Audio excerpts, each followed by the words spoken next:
Hello, my name is Livia Veneziano and I am a Master's Public Health student at CUNY. Today I'm going to talk a little bit about some of the global health and environmental effects of using indoor cook stoves and some interventions that can be used to mitigate those effects. So the objective of this review is to identify those global health effects and environmental impacts of using indoor cook stoves, as well as look at some opportunities to improve access to better stoves and fuels, and look at health outcomes and how they can be improved through policy and direct interventions. We'll cover a couple of topics today. First, we'll identify what the problem of using indoor cook stoves is from a global perspective. We'll look at the health effects of using those stoves. We'll also look at the environmental impact and look at a little bit of why this problem continues to persist through something called the energy ladder. And then we'll talk a little bit about some of the interventions that exist today from a policy perspective, as well as some of the more direct interventions that exist. So there are 3 billion people in the world who use stoves that are fueled by biomass and solid resources for heating and cooking, and that's nearly 40% of the world's population. The fuels that are used, which include brush and twigs and sticks, dung and wood, these really burn inefficiently and cause a lot of smoke in the home. This smoke contains soot and pollutants, which have significant health and environmental effects. Indoors especially, this smoke stays trapped inside the home and is breathed by family members throughout the day. So many of those pollutants caused by burning these biomass fuels are called short-lived climate pollutants. And these pollutants remain in the atmosphere for relatively short periods of time, but they have significant health and environmental effects. CO2 is an example of a long-lived pollutant. And the most common short-lived pollutants caused by especially these indoor stoves are black carbon and methane, as well as tropospheric ozone and hydrofluorocarbons. We'll talk about the health and environmental impacts of these pollutants in a minute. It's also important to note that women and children have the highest risk of health effects from using these indoor cook stoves. And this is primarily because women and children spend most of the time in the home. Women have the highest burden of fuel gathering and cooking activities, and also that these stoves are primarily used in lower middle income countries where these sorts of gender and age roles tend to play a big part in how people engage with the home and home tasks. This last point especially has another side effect, which we won't cover a lot here, but this really reduces the opportunity that women have to have other jobs or other means of generating income for the home, since their time is mostly spent gathering fuel or at home doing sort of cooking tasks that do take quite a bit of time with these inefficient stoves. So let's talk a little bit about the health effects of using these indoor cook stoves. So these health effects, especially from burning biomass fuels, are pretty significant. There are 4.3 million people that die prematurely a year from illnesses that are related to household air pollution, and these are mostly caused by the inefficient use of these solid fuels for cooking. As you can see in the global map, this one's been produced by the World Health Organization, the majority of these deaths occur in areas with very limited resources, with the biggest burden falling mostly in most of Africa and southern and Southeast Asia.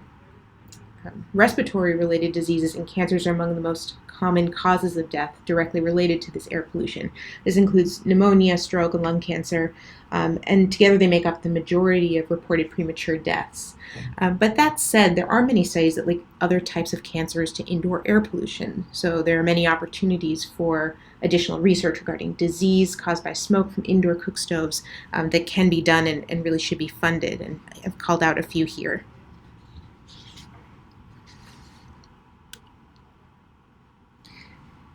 From the environmental side, there are also significant impacts of these cook stoves. So the widespread use of indoor and outdoor cook stoves that burn inefficient fuels also has that significant impact. And you may be familiar with the largest contributors to air pollution, especially as regards to climate change, but CO2 and methane are the largest, and then followed by nitrous oxide.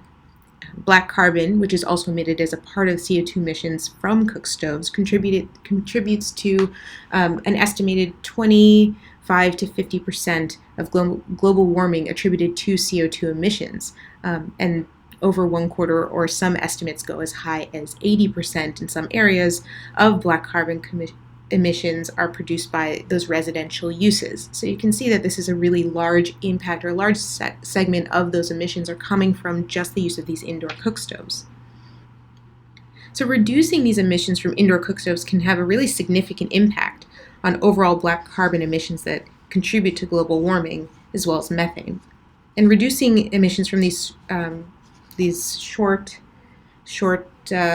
lasting pollutants are not only provide climate benefits, but can really lead to kind of overall development impacts to public health, and also to agriculture and financial stability.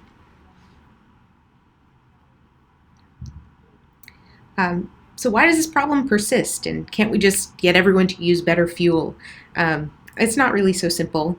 So the problem is that it costs more to buy efficient and clean fuels. If you remember back to the global map of premature deaths from indoor smoke, the areas most affected are low and middle income regions, and mostly affect the world's poor. It also costs more to buy the stoves that you can burn more efficient fuels in, and so there's really this compound cost, both this initial investment and this long-term investment that families just can't make. And nor are these resources really universally or equally available throughout the world. So as you can see, crop waste like leaves and grasses are really readily available, but don't burn efficiently in today's pretty rudimentary cook stoves.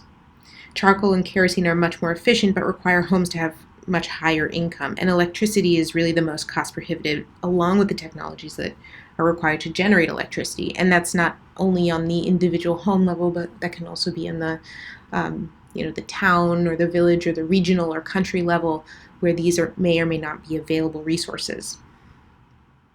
So those who are most burdened with the effects of low efficiency and high emissions cook stoves are not really able to acquire better technologies today.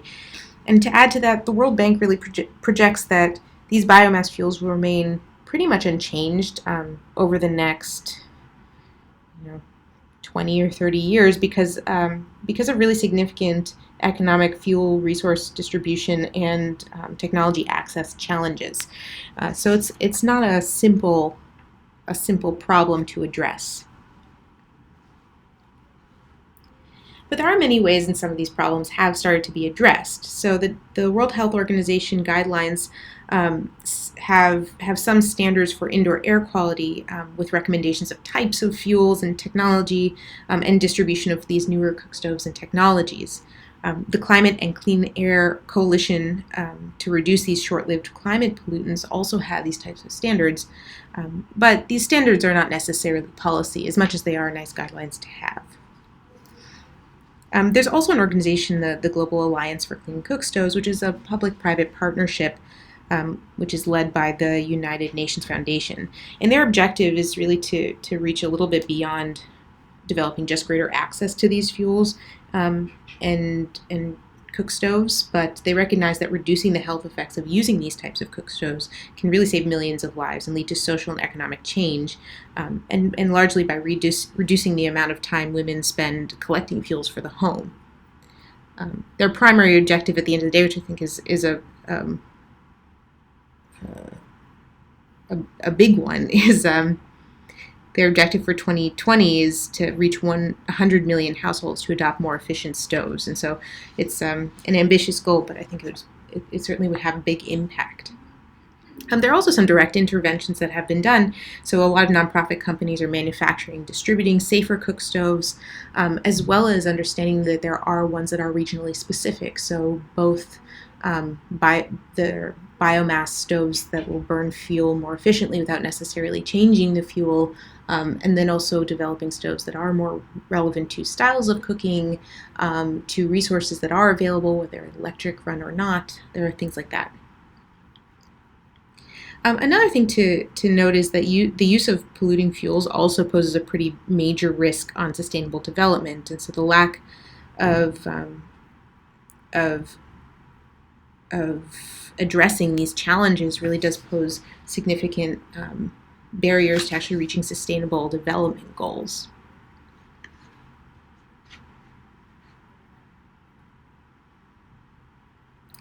So the use of indoor cook stoves poses really major health risks and significant short-term environmental impacts, and this is particularly relevant in lower middle-income countries. Policy interventions are necessary for achieving the Sustainable Development Goals related to achieving health and well-being and access to modern energy for everybody, and these are the Sustainable Goals 3 and 7 if you want to go and look at them more detail. And additionally, providing access to efficient and regionally specific cook stoves can reduce emissions and increase efficiency of biomass fuels. And if fuel use is going to change, a lot needs to be done to make those fuels affordable and accessible. I'll close with this image of a cook stove made by my husband in Malawi several years back, and he was actually attempting to bake a birthday cake over this stove, which, as you can see, filled the house with smoke. But these stoves are simple to construct with materials found anywhere and everywhere, and making them is very popular and accessible. So you can see it's important to find ways to promote even acquiring newer stoves, since these inefficient ones are so readily constructed and easy to use. Thanks for listening.